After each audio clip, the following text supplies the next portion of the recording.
എല്ലാവർക്കും ഒരിക്കൽ കൂടി best of study centre YouTube ചാനലിലേക്ക് സ്വാഗതം. ഇന്ന് നാം ചർച്ച ചെയ്യാൻ ഉദ്ദേശിക്കുന്നത് +2 തുല്യതാ കോഴ്സിന്റെ മൈക്രോ എക്കണോമിക്സിലെ 3ാമത്തെ അധ്യായമായ ഉൽപാദനവും ചെലവും, പ്രൊഡക്ഷൻ ആൻഡ് കോസ്റ്റ്. നമുക്കറിയാം, സാമ്പത്തിക പ്രവർത്തനങ്ങളിൽ ഏറ്റവും പ്രധാനപ്പെട്ടതാണ് ഉൽപാദനം എന്നുള്ളത്. ഏതൊരു രാജ്യത്തിന്റെയും സാമ്പത്തിക വളർച്ചയിൽ പ്രധാനപ്പെട്ട ഒരു ഘടകമാണ് ഉൽപാദനം എന്നുള്ളത്. അപ്പോൾ ഉൽപാദനത്തെ കുറിച്ച് നമുക്ക് പഠിക്കാം. അതുപോലെ തന്നെ ഉൽപാദന ധർമ്മങ്ങളെ കുറിച്ചും, അതുപോലെ തന്നെ ഒരു ഉൽപ്പന്നം ഉൽപ്പാദിപ്പിക്കുമ്പോൾ വരുന്ന ചെലവുമായി ബന്ധപ്പെട്ട കാര്യങ്ങൾ, ചെലവിന്റെ പുതിയ തരത്തിലുള്ള വക്രങ്ങളും ആ വക്രങ്ങളുടെ വിശകലനവുമാണ് ഈ അധ്യായത്തിൽ നമുക്ക് പഠിക്കാനുള്ളത്. അതുകൊണ്ട് തന്നെ എന്താണ് ഉൽപാദനം എന്ന് നോക്കാം. നമുക്കറിയാം, ഒരു ഉൽപ്പന്നം ഉൽപ്പാദിപ്പിക്കുന്നതിന് വേണ്ടി വ്യത്യസ്തങ്ങളായ വിഭവങ്ങൾ അത്യാവശ്യമാണ്. ഈ വിഭവങ്ങളെ നമുക്ക് ഇൻപുട്ടുകൾ എന്ന് പറയാം. അപ്പോൾ ഒരു ഉൽപ്പന്നം പലതരത്തിലുള്ള വിഭവങ്ങൾ ഉപയോഗപ്പെടുത്തിക്കൊണ്ട് ഉൽപ്പന്നമാക്കുന്ന ഒരു പ്രക്രിയയെ നമുക്ക് പ്രൊഡക്ഷൻ അഥവാ ഉൽപാദനം എന്ന് പറയാം. ഉൽപാദന ഘടകങ്ങൾ ഉപയോഗിച്ചുകൊണ്ട് ഉൽപ്പന്നം ഉണ്ടാക്കുന്ന പ്രക്രിയയാണ് നമ്മൾ ഉൽപാദനം എന്ന് പറയുന്നത്. ഉൽപാദനത്തിന് അടിസ്ഥാനപരമായ 4 ഘടകങ്ങളാണുള്ളത്. അത് ഏതൊക്കെയാണെന്ന് നമുക്ക് നോക്കാം. Land, labour, capital, organisation. ഇതാണ് 4 ഉൽപാദന ഘടകങ്ങൾ. ലാൻഡ് എന്ന് പറയുമ്പോൾ ഭൂമി, ലേബർ എന്ന് പറയുമ്പോൾ തൊഴിൽ ശക്തി, ക്യാപിറ്റൽ എന്ന് പറയുമ്പോൾ മൂലധനം, ഓർഗനൈസേഷൻ എന്ന് പറയുമ്പോൾ സംഘാടനം. ഇതാണ് അടിസ്ഥാനപരമായ ഉൽപാദന ഘടകങ്ങൾ. ഇനി ഈ 4 ഘടകങ്ങൾ ഉപയോഗപ്പെടുത്തിക്കൊണ്ട് ഒരു ഉൽപ്പന്നമാക്കുന്ന പ്രക്രിയക്ക് പറയുന്ന പേരാണ് പ്രൊഡക്ഷൻ അഥവാ ഉൽപാദനം എന്ന് പറയുന്നത്. അപ്പൊ ഈ അടിസ്ഥാനപരമായ ഉൽപാദന ഘടകങ്ങൾ വളരെ പ്രധാനപ്പെട്ടതാണ്. ഇനി ഇവക്കൊക്കെ ലഭിക്കുന്ന പ്രതിഫലം എന്തെന്ന് നോക്കാം. അപ്പൊ ഇവിടെ പഠിക്കാൻ എളുപ്പമാണ്. ലാൻഡ്, ലേബർ, ക്യാപിറ്റൽ, ഓർഗനൈസേഷൻ, ഇത് പഠിച്ചു വെച്ചാൽ മതി. ഇനി ഭൂമിക്ക് ലഭിക്കുന്ന പ്രതിഫലം എന്ന് പറയുന്നത് ഒന്നെങ്കിൽ പാട്ടം അല്ലെങ്കിൽ വാടക. പാട്ടമാണ് സാധാരണ പറയാറുള്ളത്. പാട്ടം അല്ലെങ്കിൽ വാടക. അതായത് ഒരു ഉൽപ്പന്നം ഉണ്ടാക്കുന്നതിന് വേണ്ടി അടിസ്ഥാനപരമായ ഘടകങ്ങൾ പറഞ്ഞു നമ്മൾ. അതിൽ ഏറ്റവും പ്രധാനപ്പെട്ടതാണ് ഭൂമി കൊടുക്കുക എന്നുള്ളത്. അപ്പൊ ഭൂമി കൊടുക്കുന്ന ആളുകൾക്ക് ലഭിക്കുന്ന പ്രതിഫലമാണ് പാട്ടം അല്ലെങ്കിൽ വാടക എന്ന് പറയുന്നത്. ഇനി വളരെ പ്രധാനപ്പെട്ട രണ്ടാമത്തതാണ് തൊഴിൽ ശക്തി, അതായത് ലേബർ എന്ന് പറയുന്നത്. ഈ തൊഴിൽ ശക്തിക്ക് ലഭിക്കുന്നത് നമുക്കറിയാം വേതനം, അതായത് വേജ്, കൂലിയാണ് അവർക്ക് ലഭിക്കുന്നത്. മൂന്നാമത്തത് ഇതിനു വേണ്ടി മുതൽ മുടക്കി ഇറക്കുന്ന ആളുകൾ ഉണ്ടാവും. അതിനെയാണ് നമ്മൾ ക്യാപിറ്റൽ, അതായത് മൂലധനം എന്ന് പറയുന്നത്. ഇവർക്ക് ലഭിക്കുന്നത് എന്താണെന്ന് വെച്ചാൽ പലിശ, അതായത് ഇൻട്രസ്റ്റ് ആണ് ഇവർക്ക് ലഭിക്കുന്നത്. നാലാമത്തതാണ് ഓർഗനൈസേഷൻ. ഈ 3 ഘടകങ്ങളെയും സംഘടിപ്പിക്കുന്ന ആളുകൾ ഉണ്ടാവും. ഇവരാണ് ഇതിന്റെ യഥാർത്ഥത്തിൽ ഓണർമാരായിട്ട് നമുക്ക് പറയാവുന്നത്. അപ്പൊ ഈ ഓർഗനൈസേഷൻ, അതായത് സംഘാടനം, ഇവർക്ക് ലഭിക്കുന്നതാണ് ലാഭം, അതായത് പ്രോഫിറ്റ്. ഇങ്ങനെ 4 ഘടകങ്ങളും അവർക്ക് ലഭിക്കുന്ന പ്രതിഫലങ്ങളും നമ്മൾ മനസ്സിലാക്കി വെക്കണം. ഈ 4 ഘടകങ്ങൾ ഉപയോഗപ്പെടുത്തിക്കൊണ്ട് ഒരു ഉൽപ്പന്നം ഉണ്ടാക്കുന്ന പ്രക്രിയക്ക് പറയുന്ന പേരാണ് ഉൽപാദനം എന്നുള്ളത്. ഇനി നമുക്ക് പ്രൊഡക്ഷൻ ഫംഗ്ഷൻ എന്താണെന്ന് നോക്കാം, അതായത് ഉൽപാദന ധർമ്മം എന്നുള്ളത്. ഉൽപാദന ധർമ്മം എന്ന് പറഞ്ഞാൽ, അപ്പൊ ഉൽപാദന ധർമ്മം അതായത് പ്രൊഡക്ഷൻ ഫംഗ്ഷൻ എന്ന് പറയുന്നത് ഒരു നിശ്ചിത സാങ്കേതിക വിദ്യ ഉപയോഗപ്പെടുത്തി ഉൽപ്പാദിപ്പിക്കാവുന്ന പരമാവധി ഉൽപ്പന്നവും അതുപോലെ തന്നെ അതിന് ചെലവഴിക്കേണ്ടി വന്നിട്ടുള്ള ഉൽപാദന ധർമ്മങ്ങളും, അതായത് ഉൽപാദന ഘടകങ്ങളും തമ്മിലുള്ള ബന്ധത്തെ പറയുന്ന പേരാണ് ഉൽപാദന ധർമ്മം എന്ന് പറയുന്നത്. അപ്പൊ ഉൽപാദന ധർമ്മം എന്ന് പറയുന്നത് ഒരു നിശ്ചിത സാങ്കേതിക വിദ്യ ഉപയോഗപ്പെടുത്തി പരമാവധി ഉൽപ്പാദിപ്പിക്കാൻ കഴിയുന്ന ഉൽപ്പന്നവും ആ ഉൽപ്പന്നത്തിന് വേണ്ടി ഉപയോഗപ്പെടുത്തിയിട്ടുള്ള വിഭവങ്ങളും തമ്മിലുള്ള ബന്ധത്തെ, ചേരുവയെ പറയുന്ന പേരാണ് പ്രൊഡക്ഷൻ ഫംഗ്ഷൻ, അതായത് ഉൽപാദന ധർമ്മം എന്ന് പറയുന്നത്. അപ്പൊ ഉൽപാദന ധർമ്മം എന്ന് പറയുമ്പോൾ നമ്മൾ പറഞ്ഞു പരമാവധി ഉൽപ്പന്നം, ആ ഉൽപ്പന്നത്തിന് വേണ്ടി ഉപയോഗപ്പെടുത്തിയിട്ടുള്ള വിഭവങ്ങളും തമ്മിലുള്ള ബന്ധം. അപ്പൊ ഒരു ഉൽപ്പന്നം ഉൽപ്പാദിപ്പിക്കുവാൻ 2 വിഭവങ്ങളാണ് ഉപയോഗപ്പെടുത്തിയതെന്ന് സങ്കല്പിക്കുക. അപ്പൊ ഒന്നാമത്തേതിനെ നമുക്ക് x1 എന്നും രണ്ടാമത്തെ വിഭവത്തെ x2 എന്നും കൊടുത്താൽ നമുക്ക് പ്രൊഡക്ഷൻ ഫംഗ്ഷന് നമുക്ക് എങ്ങനെ പറയാം? Q = F of x1, x2 എന്ന് നമുക്ക് സൂചിപ്പിക്കാം. ഇവിടെ Q എന്നുള്ളത് ഉൽപ്പന്നത്തിന്റെ അളവ്, പരമാവധി ഉൽപ്പന്നത്തിന്റെ അളവ്. x1 എന്ന് പറയുന്നത് ഇതിലേക്ക് ഉപയോഗപ്പെടുത്തിയിട്ടുള്ള വിഭവത്തിന്റെ ഒന്നാമത്തെ അളവ്. ഇത് രണ്ടാമത്തെ വിഭവത്തിന്റെ അളവ്. അപ്പൊ ഇതിനെ നമ്മൾ പ്രൊഡക്ഷൻ ഫംഗ്ഷൻ എന്നാണ് പറയുക. പ്രൊഡക്ഷൻ ഫംഗ്ഷൻ ഈക്വൽ ടു, അതായത് Q equal to f of x1, x2. ഇനി കുറെ ഉൽപ്പന്നങ്ങൾ ഉണ്ട്, വിഭവങ്ങൾ ഉണ്ട് എങ്കിൽ നമുക്ക് ഇതിനെ x3 ഇങ്ങനെ xn വരെ പോകാം. ഇതാണ് പ്രൊഡക്ഷൻ ഫംഗ്ഷൻ, അതായത് ഉൽപാദന ധർമ്മം. അപ്പൊ ഉൽപാദന ധർമ്മം എന്ന് പറയുന്നത് പരമാവധി ഉൽപ്പന്നവും ആ ഉൽപ്പന്നത്തിലേക്ക് ചെലവഴിക്കപ്പെട്ട വിഭവങ്ങളും തമ്മിലുള്ള ബന്ധം. ഈ ബന്ധത്തെ സൂചിപ്പിക്കുന്നതിനെയാണ് നമ്മൾ പ്രൊഡക്ഷൻ ഫംഗ്ഷൻ എന്ന് പറയുന്നത്. ഉൽപാദനം എന്ത് എന്ന് നമ്മൾ നേരത്തെ പറഞ്ഞു കഴിഞ്ഞു. ഇനി നമുക്ക് ഉൽപാദനവുമായി ബന്ധപ്പെട്ട വളരെ പ്രധാനപ്പെട്ട കുറച്ച് കാര്യങ്ങൾ പഠിക്കാം. അപ്പൊ ഉൽപാദന ധർമ്മം എന്നാൽ എന്ത് എന്ന് നമ്മൾ പഠിച്ചു കഴിഞ്ഞു. ഇനി ഉൽപാദന ധർമ്മത്തെ നമ്മൾ രണ്ടായിട്ട് തരംതിരിക്കുന്നു. ഹ്രസ്വകാല ഉൽപാദന ധർമ്മം, അതുപോലെ തന്നെ ദീർഘകാല ഉൽപാദന ധർമ്മം. അതായത് ഉൽപാദന ധർമ്മം എന്നുള്ളത് ഒരു കാലപരിധിയെ ആശ്രയിച്ചുകൊണ്ടാണ് നമ്മൾ പറയുന്നത്. അപ്പൊ എന്താണ് ഹ്രസ്വകാലം, എന്താണ് ദീർഘകാലം, അതായത് ഷോർട്ട് റൺ ഫംഗ്ഷൻ, അതുപോലെ തന്നെ ലോങ് റൺ ഫംഗ്ഷൻ.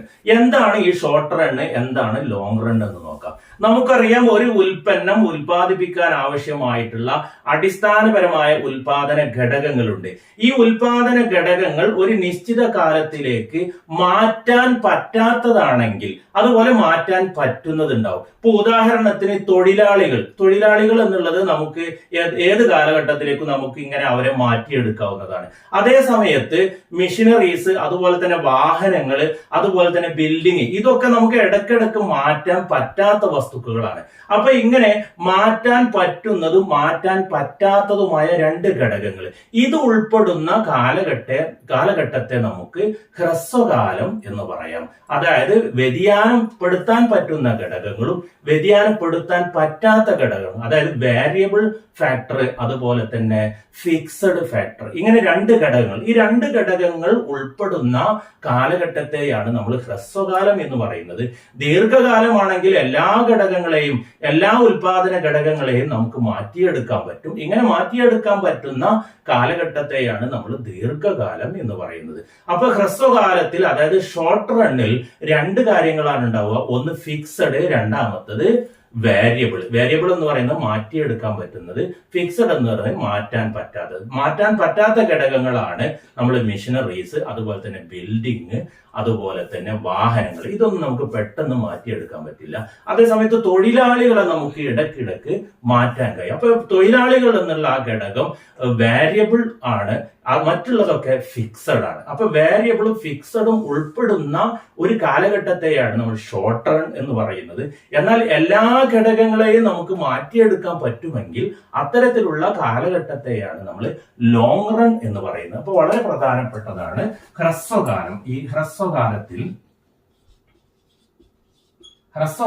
രണ്ട് കാര്യങ്ങൾ ഉണ്ടാവും. ഒന്ന് വേരിയബിള്, രണ്ടാമത്തത് ഫിക്സഡ്. അപ്പൊ വേരിയബിൾ ഫാക്ടർ, അതുപോലെ തന്നെ ഫിക്സഡ് ഫാക്ടർ. വേരിയബിൾ എന്ന് പറയുമ്പോൾ വ്യതിയാനമുള്ളത്, അതായത് മാറ്റിയെടുക്കാൻ പറ്റുന്നത്, വ്യതിയാന ഘടകം. ഫിക്സഡ് എന്ന് പറഞ്ഞാൽ സ്ഥിരം. അപ്പം ഈ വ്യതിയാനത്തിന് ഒരു ഉദാഹരണമാണ് തൊഴിലാളികൾ. എന്നാൽ സ്ഥിരം, അതായത് ഫിക്സഡ് എന്നുള്ളതിന് ഉദാഹരണമാണ് ഭൂമി, അതുപോലെ തന്നെ മെഷീനറീസ്, അതായത് യന്ത്രങ്ങള്, വാഹനങ്ങൾ. ഇതൊക്കെ ഫിക്സഡിന് ഉദാഹരണങ്ങളാണ്. സാധാരണ എക്സാമിന് ചോദിക്കാറുണ്ട് ഉദാഹരണങ്ങൾ. അപ്പൊ ഇവിടെ തൊഴിലാളികൾ എന്നുള്ളത് വ്യതിയാനവുമായി ബന്ധപ്പെട്ടത്. അപ്പൊ ഹ്രസ്വകാലത്തിൽ വേരിയബിൾ ഫാക്ടറും ഉണ്ടാവും, ഫിക്സഡ് ഫാക്ടറും ഉണ്ടാവും. എന്നാൽ ദീർഘകാലത്തിൽ ഒരു ഘടകം മാത്രമേ ഉണ്ടാവുള്ളൂ, അതായത് ഫിക്സഡ് മാത്രമേ ഉണ്ടാവുള്ളൂ. അതായത് എല്ലാ സമയത്തും എല്ലാ ഘടകങ്ങളും ഈ ദീർഘകാലത്തിൽ നമുക്ക് മാറ്റിയെടുക്കാൻ പറ്റുന്നത് കൊണ്ട് തന്നെ ദീർഘകാലത്തിൽ ഫിക്സഡ് ഫാക്ടർ ഉണ്ടാവും, ഹ്രസ്വകാലത്തിൽ വേരിയബിൾ ഫാക്ടർ ഉണ്ടാവും, ഫിക്സഡ് ഫാക്ടറും ഉണ്ടാവും. ഇനി നമുക്ക് പ്രൊഡക്ഷനുമായി ബന്ധപ്പെട്ട കുറച്ച് സംജ്ഞകളെ കുറിച്ച് പഠിക്കാം. അപ്പൊ നമ്മൾ ഹ്രസ്വകാലവും ദീർഘകാലവും പഠിച്ചു കഴിഞ്ഞു. ഇനി നമുക്ക് ആവറേജ് പ്രൊഡക്റ്റ്, അതുപോലെ തന്നെ ടോട്ടൽ പ്രൊഡക്റ്റ്, മാർജിനൽ പ്രൊഡക്റ്റ്, ഇങ്ങനെ മൂന്ന് പ്രൊഡക്റ്റുമായി ബന്ധപ്പെട്ട കാര്യങ്ങളാണ് നമ്മൾ പറയാൻ പോകുന്നത്. അപ്പൊ ഒന്നാമത്തത് ടോട്ടൽ പ്രൊഡക്റ്റ്. ടോട്ടൽ പ്രൊഡക്റ്റ് എന്ന് പറയുമ്പോൾ ആകെ ഉൽപാദനം, ആകെ ഉൽപാദനം. ഇതാണ് ടോട്ടൽ പ്രൊഡക്റ്റ്. അപ്പൊ ടോട്ടൽ പ്രൊഡക്റ്റ് എന്ന് പറയുമ്പോൾ ഉൽപാദന ഘടകങ്ങളെ ഒരു നിശ്ചിത അളവിൽ ഉപയോഗപ്പെടുത്തി ഉൽപാദിപ്പിക്കുമ്പോൾ ലഭിക്കുന്ന ആകെ ഉൽപ്പന്നത്തിന്റെ അളവിനെയാണ് നമ്മൾ ടോട്ടൽ പ്രൊഡക്റ്റ്, അതായത് ആകെ ഉൽപാദനം എന്ന് പറയുന്നത്. ഉൽപാദന ഘടകങ്ങളെ ഒരു നിശ്ചിത അളവിൽ ഉപയോഗപ്പെടുത്തുമ്പോൾ ലഭിക്കുന്ന ആകെ ഉൽപ്പന്നത്തെ പറയുന്ന പേരാണ് TP, അതായത് ആകെ ഉൽപാദനം, അതായത് ടോട്ടൽ പ്രൊഡക്ഷൻ എന്ന് പറയുന്നത്.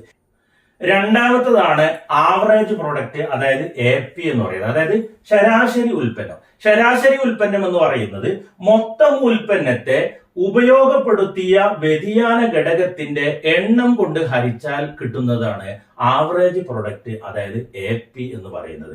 അതായത് ലഭിച്ച മൊത്തം ഉൽപ്പന്നം, അതായത് TPയെ നമ്മൾ ഉപയോഗപ്പെടുത്തിയ വ്യതിയാന ഘടകത്തിന്റെ എണ്ണം, അതായത് വേരിയബിൾ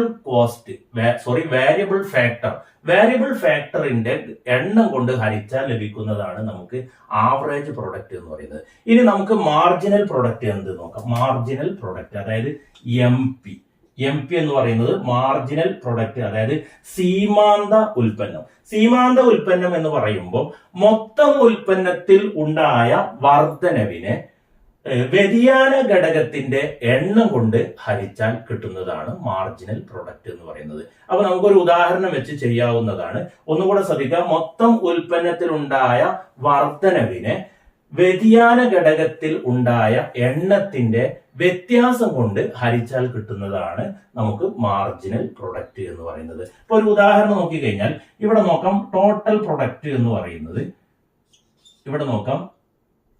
3 ഘടകങ്ങൾ ഉപയോഗപ്പെടുത്തിയപ്പോൾ 15 4 ഘടകങ്ങൾ ഉപയോഗപ്പെടുത്തിയപ്പോൾ നമുക്ക് കിട്ടിയ മൊത്തം പ്രൊഡക്റ്റ് എന്ന് പറയുന്നത് 20. അപ്പൊ ഇവിടെ നോക്കാം. ഇവിടെ ഉള്ള വ്യത്യാസം, ടോട്ടൽ പ്രൊഡക്റ്റിലുള്ള വ്യത്യാസം 5. ഇവിടെ ഉള്ള വ്യത്യാസം 1. അപ്പൊ 5 ഹരിക്കണം 1. ഇതാണ് മാർജിനൽ പ്രൊഡക്റ്റ് എന്ന് പറയുന്നത്. അതായത് ടോട്ടൽ പ്രൊഡക്റ്റിലുള്ള വ്യത്യാസത്തെ വേരിയബിൾ ഫാക്ടറിൽ ഉണ്ടാകുന്ന വ്യത്യാസം കൊണ്ട് ഹരിച്ചാൽ കിട്ടുന്നതാണ് നമുക്ക് മാർജിനൽ പ്രൊഡക്റ്റ് എന്ന് പറയുന്നത്. അതായത് ടോട്ടൽ പ്രൊഡക്റ്റിലുള്ള വ്യത്യാസത്തെ നമുക്ക് ഡെൽറ്റ TP എന്നും, അതുപോലെ തന്നെ ഇവിടെയുള്ള വ്യത്യാസത്തെ നമ്മൾ ഡെൽറ്റ ലേബർ, അതായത് ലേബറാണ്, തൊഴിലാളികളാണ് എല്ലായ്പ്പോഴും നമുക്ക് വ്യതിയാന ഘടകം എന്ന് പറയുന്നത്. അപ്പൊ വ്യതിയാന ഘടകത്തിലുള്ള വ്യത്യാസവും ഹരിച്ചു കഴിഞ്ഞാൽ കിട്ടുന്നതാണ് മാർജിനൽ പ്രൊഡക്റ്റ്, അതായത് സീമാന്ത ഉൽപ്പന്നം എന്ന് പറയുന്നത്. അപ്പൊ 3 പ്രധാനപ്പെട്ട കാര്യങ്ങളാണ് ടോട്ടൽ പ്രൊഡക്റ്റ്, അതായത് TP, രണ്ടാമത്തത് AP, മൂന്നാമത്തത് MP. അപ്പൊ TP എന്ന് പറയുന്നത് ആകെ ഉൽപ്പന്നം, രണ്ടാമത്തെ ശരാശരി ഉൽപ്പന്നം. ശരാശരി ഉൽപ്പന്നം എന്ന് പറയുന്നത് മൊത്തം ഉൽപ്പന്നത്തെ ഉപയോഗപ്പെടുത്തിയ വ്യതിയാന ഘടകത്തിന്റെ എണ്ണം കൊണ്ട് ഹരിച്ചാൽ കിട്ടുന്നതാണ് AP. അതായത് മൊത്തം ഉൽപ്പന്നത്തെ എണ്ണം കൊണ്ട് ഹരിച്ചാൽ AP ലഭിക്കുന്നു. അതുപോലെ ടോട്ടൽ പ്രൊഡക്റ്റിലുള്ള വ്യത്യാസത്തെ വ്യതിയാന ഘടകത്തിലെ വ്യത്യാസം കൊണ്ട് ഹരിച്ചാൽ നമുക്ക് മാർജിനൽ പ്രൊഡക്റ്റ് കിട്ടുന്നു. ഇതുമായി ബന്ധപ്പെട്ട ഒരു ടേബിൾ നമുക്ക് പരിശോധിക്കാം. അപ്പൊ നമ്മൾ 3 കാര്യങ്ങളായിരുന്നു പഠിച്ചിരുന്നത്. അതായത് total product, average product, marginal product. അതായത് ആകെ ഉൽപ്പന്നം, ശരാശരി ഉൽപ്പന്നം, സീമാന്ത ഉൽപ്പന്നം. ഇവിടെ നോക്കാം. ഈ ഒന്നാമത്തെ കോളത്തിൽ കാണുന്നത് വേരിയബിൾ ഫാക്ടറാണ്, അതായത് വ്യതിയാന ഘടകമാണ്. വ്യതിയാന ഘടകം 0, 1, 2, 3, 4, 5. അതായത് ഓരോ ഘടകങ്ങൾ ഇവിടെ വർദ്ധിപ്പിച്ചിരിക്കുന്നു. അതായത് ഓരോ തൊഴിലാളികളെയും ഇവിടെ വർദ്ധിപ്പിച്ചു എന്ന് നമ്മൾ മനസ്സിലാക്കി വെക്കുക. അപ്പോൾ നമുക്ക് ഇവിടെ തൊഴിലാളികൾ ഉപയോഗപ്പെടുത്തി ആകെ ഉൽപ്പന്നം ഉണ്ടാക്കിയ അളവ് ഇവിടെ കോളത്തിൽ കൊടുത്തിട്ടുണ്ട്. അതായത് ഒന്നാമത്തെ ആള് 10 ഉൽപ്പന്നങ്ങൾ ഉണ്ടാക്കിയിരിക്കുന്നു. 2 ആളെ വെച്ച് ഇവിടെ 35, 3 ആളെ വെച്ച് 50, 4 ആളെ വെച്ച് 60, 5 ആളെ വെച്ച് 75. ഇങ്ങനെയാണ് ഉൽപ്പന്നങ്ങൾ ഉണ്ടാക്കിയിരിക്കുന്നത്. അപ്പൊ ഇവിടെ ആവറേജ് പ്രൊഡക്റ്റ് എന്ന് പറയുമ്പോൾ ഇവിടെ നോക്കുക, ഇവിടെ ഉൽപാദനം നടക്കുന്നില്ല. അതുകൊണ്ട് തന്നെ ഇവിടെ ആവറേജ് പ്രൊഡക്റ്റും മാർജിനൽ പ്രൊഡക്റ്റും ഉണ്ടാവുകയില്ല. ഇനി ഇവിടെ നോക്കാം. ആവറേജ് പ്രൊഡക്റ്റ് എന്ന് പറയുമ്പോൾ ഒരാളെ കൊണ്ടാണ് ഉൽപ്പാദിപ്പിച്ചത്, അത് 10 ഉൽപ്പന്നങ്ങളാണ് ഉണ്ടാക്കിയിരിക്കുന്നത്. അപ്പൊ 10 ഹരിക്കണം 1, 10 ഹരിക്കണം 1 എന്ന് പറയുമ്പോൾ 10. ഇനി ടോട്ടൽ പ്രൊഡക്റ്റിനെ വ്യതിയാന ഘടകം കൊണ്ട് ഹരിച്ചാൽ, അതായത് 35നെ 2 കൊണ്ട് ഹരിക്കുക. അപ്പൊ ആവറേജ് പ്രൊഡക്റ്റ് കിട്ടും. 35നെ 2 കൊണ്ട് ഹരിച്ചാൽ നമുക്കറിയാം 17.5. ഇനി 50നെ 3 കൊണ്ട് ഹരിക്കുക. 50നെ 3 കൊണ്ട് ഹരിച്ചാൽ നമുക്കറിയാം 16.6. ഇതാണ് ആവറേജ് പ്രൊഡക്റ്റ് എന്ന് പറയുന്നത്. ഇനി നോക്കാം 60നെ 4 കൊണ്ട് ഹരിക്കുക. 60നെ 4 കൊണ്ട് ഹരിച്ചാൽ നമുക്ക് 15 കിട്ടും. ഇതാണ് ആവറേജ് പ്രൊഡക്റ്റ്. അതായത് ടോട്ടൽ പ്രൊഡക്റ്റിനെ വേരിയബിൾ ഫാക്ടർ കൊണ്ട് ഹരിക്കുക. അപ്പൊ 75നെ 5 കൊണ്ട് ഹരിക്കുക. 75നെ 5 കൊണ്ട് ഹരിച്ചാൽ നമുക്ക് 15. ഇങ്ങനെയാണ് ആവറേജ് പ്രൊഡക്റ്റ് കണ്ടുപിടിക്കുന്നത്. ഇനി നോക്കാം മാർജിനൽ പ്രൊഡക്റ്റ്. മാർജിനൽ പ്രൊഡക്റ്റ് എന്ന് പറയുന്നത് ടോട്ടൽ പ്രൊഡക്റ്റിലുള്ള വ്യതിയാനത്തെ വേരിയബിൾ ഫാക്ടറിലുള്ള വ്യതിയാനം കൊണ്ട് ഹരിക്കുക എന്നുള്ളതാണ്. അപ്പൊ ഇവിടെ നോക്കാം, ഇവിടെ വന്നിരിക്കുന്നത് നോക്കാം 0-ൽ നിന്ന് 10 ആണ്, ഇവിടെ 0-ൽ നിന്ന് 1 ആണ്. അപ്പൊ 10 ഹരിക്കണം 1. അപ്പൊ 10 ഹരിക്കണം 1 എന്ന് പറയുമ്പോൾ 10 തന്നെയാണ്. ഇതാണ് മാർജിനൽ പ്രൊഡക്റ്റ്. ഇനി രണ്ടാമത്തെ നോക്കൂ, ഇവിടെയുള്ള വ്യത്യാസം. ഇവിടെയുള്ള വ്യത്യാസം എന്ന് പറയുന്നത് 25 ആണ്. ഇവിടെയുള്ള വ്യത്യാസം 1. അപ്പൊ 25നെ 1 കൊണ്ട് ഹരിക്കുക. 25നെ 1 കൊണ്ട് ഹരിച്ചാൽ നമുക്ക് കിട്ടുന്നത് 25 തന്നെയാണ്. ഇനി 35 ഇവിടെ 50 ആയിട്ടുണ്ട്. അപ്പൊ ഇവിടെയുള്ള വ്യത്യാസം എന്ന് പറയുന്നത് 15 ആണ്. ഇതിലുള്ള വ്യത്യാസം കൊണ്ട് ഹരിക്കുക. 15നെ ഇവിടെ 1 ആണ്, ഇവിടെ എല്ലാം വ്യത്യാസം 1 ആണ്. അപ്പൊ ഇതിന്റെ വ്യത്യാസം തന്നെ എഴുതിയാൽ മതി. അപ്പൊ ഇവിടെ നമുക്ക് 15 കിട്ടും. ഇനി നോക്കൂ, ഇവിടെ ഉള്ള വ്യത്യാസം 50 60 ആയിരിക്കുന്നു. അതായത് 10 ആണ് കൂടിയിരിക്കുന്നത്. ഇവിടെയുള്ള വ്യത്യാസം 1 ആണ്. അപ്പൊ 10നെ 1 കൊണ്ട് ഹരിച്ചാൽ നമുക്ക് ഇവിടെ 10 കിട്ടും. അടുത്ത നോക്കൂ, ഇവിടെയുള്ള വ്യത്യാസം 15 ആണ്. ഇവിടെയുള്ള വ്യത്യാസം 1. 15നെ 1 കൊണ്ട് ഹരിക്കുക. അപ്പൊ ഇവിടെ നമുക്ക് 15 കിട്ടും. അതായത് മാർജിനൽ പ്രൊഡക്റ്റ് എന്ന് പറയുന്നത് ടോട്ടൽ പ്രൊഡക്റ്റിലുള്ള വർധനവിനെ വ്യതിയാന ഘടകത്തിലുള്ള വർധനവ് കൊണ്ട് ഹരിക്കുക. അപ്പൊ ഇവിടെ എല്ലാം 1 ആയതുകൊണ്ട് നമുക്ക് ഇവിടെ ഉള്ള വ്യത്യാസം നേരിട്ട് എഴുതിയാൽ മതി. എന്നാൽ ആവറേജ് പ്രൊഡക്റ്റ് എന്ന് പറയുന്നത് ടോട്ടൽ പ്രൊഡക്റ്റിനെ വ്യതിയാന ഘടകങ്ങളുടെ എണ്ണം കൊണ്ടാണ് ഹരിക്കുന്നത്. അപ്പൊ 35നെ 2 കൊണ്ട് ഹരിക്കണം, 50നെ 3 കൊണ്ട് ഹരിക്കണം, 60നെ 4 കൊണ്ട് ഹരിക്കണം, 75നെ 5 കൊണ്ട് ഹരിക്കണം. ഇങ്ങനെയാണ് ആവറേജ് പ്രൊഡക്റ്റും മാർജിനൽ പ്രൊഡക്റ്റും കണക്കാക്കുന്നത്. ഇനി നമുക്ക് ഒരു ചോദ്യം നൽകിയതിനു ശേഷം ഉത്തരം ഒന്ന് ചെയ്തു നോക്കാം. 3 തൊഴിലാളികളായപ്പോൾ ആകെ ഉൽപാദനം 50 യൂണിറ്റും 2 തൊഴിലാളികളെ കൂടുതൽ വെച്ചപ്പോൾ ആകെ ഉൽപാദനം 75 യൂണിറ്റുമായാൽ APMP കാണുക. അപ്പൊ ഇവിടെ നോക്കൂ, 3 തൊഴിലാളികളായപ്പോൾ, അതായത് വേരിയബിൾ ഫാക്ടർ എന്ന് പറയുന്നത് വേരിയബിൾ ഫാക്ടർ 3. അപ്പൊ ഇവിടെ TP ലഭിച്ചിരിക്കുന്നത് 50 ആണ്. ഇനി പറഞ്ഞിരിക്കുന്നത് എന്താണ്? 2 തൊഴിലാളികളെ കൂടുതൽ വെച്ചപ്പോൾ, അതായത് 3 എന്നുള്ളത് വേരിയബിൾ ഫാക്ടർ 5 ആയി. ഇവിടെ TP 75 ആയി. എന്നാൽ AP എത്ര, അതുപോലെ MP എത്ര എന്നാണ് ചോദിക്കുന്നത്. അപ്പൊ ഇവിടെ നോക്കൂ, 75നെ 5 കൊണ്ട് ഹരിച്ചാൽ നമുക്ക് AP ലഭിക്കും. 75നെ 5 കൊണ്ട് ഹരിച്ചാൽ അപ്പൊ നമുക്ക് 15 എന്ന് കിട്ടും AP എന്നുള്ളത്. ഇനി MP എന്ന് പറയുന്നത് ഇവിടെ TPയിലുള്ള വ്യത്യാസത്തെ വേരിയബിൾ ഫാക്ടറിന്റെ വ്യത്യാസം കൊണ്ട് ഹരിക്കുക. അതായത് ഇവിടെയുള്ള വ്യത്യാസം 75 50 ആണ്. അപ്പൊ വ്യത്യാസം എന്ന് പറയുന്നത് 25 ആണ്. 25നെ വേരിയബിൾ ഫാക്ടറിലെ വ്യത്യാസം 2 ഇങ്ങനെ ഹരിച്ചു കഴിഞ്ഞാൽ നമുക്ക് 12.5 എന്ന് കിട്ടും. അപ്പൊ MP എന്നുള്ളത് 12.5ഉം AP എന്നുള്ളത് 15ഉമാണ്. ഇനി നമുക്ക് ഹ്രസ്വകാല ഉൽപാദന ധർമ്മം, അതായത് വിഭേദകാനുപാതിക നിയമം, ഇത് നമുക്ക് അടുത്ത ക്ലാസ്സിൽ പഠിക്കാം. Okay, thank you.